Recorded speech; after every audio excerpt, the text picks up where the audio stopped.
Barangay elections here at Dr. Albert Elementary School continued amid several concerns of voters here.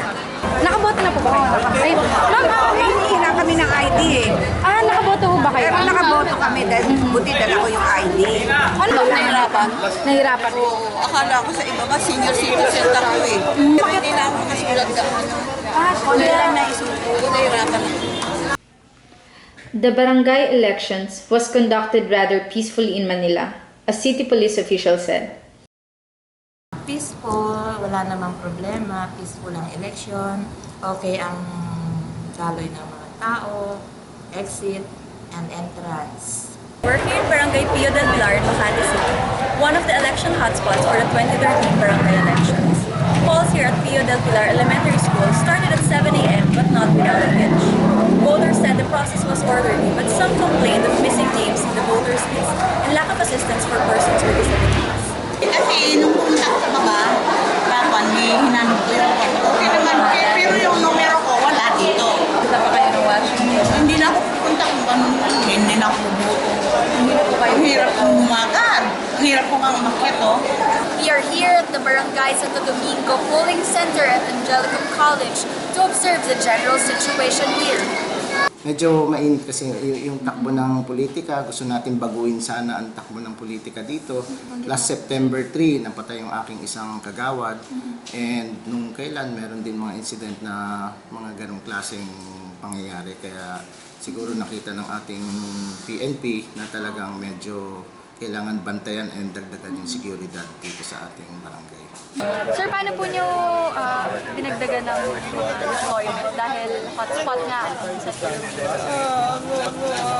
Usually naman, kada eleksyon talagang ganito naman talaga yung aming deployment. No? Meron kaming documentation para kaming from AFP. Ito naman. A week ago, I met the teachers and told them about the thing that we were in the red spot. So this time we have to prove to everybody that we are not in the red spot. So far, the voting activity in Pineda Elementary School is very clean and very I think the people are very honest. I think so, huh? For both Quezon City and Pasig, generally elections went peaceful. And this is the outcome we expect for the upcoming elections. This is Julian De Jesus of Inquirer.net. We're here at Maharlika Village in Taguig City, where village polls were held peacefully amid being tagged as an election hotspot.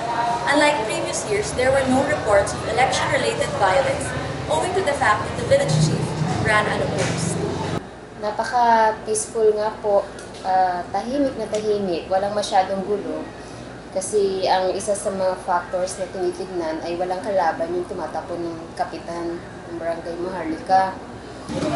Parang nakita ko, malinis naman at tahimik, mabuti, at kaisang na tao, tulungan. Kasi diba ang Barangay Maharlika ay isa sa mga sinasabing hotspot daw sa election? Sinasabi pero napatunayan ko, wala naman nangyari. Talagang peaceful. The counting of vote returns for the barangay elections has started at a school here in Caloocan City. As the barangay polls closed exactly at 3 p.m., the gates of the World City Colleges was closed down to unauthorized persons.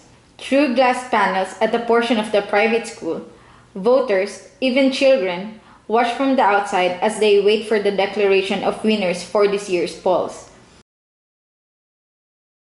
This is Jamie Alona reporting for Inquirer.net.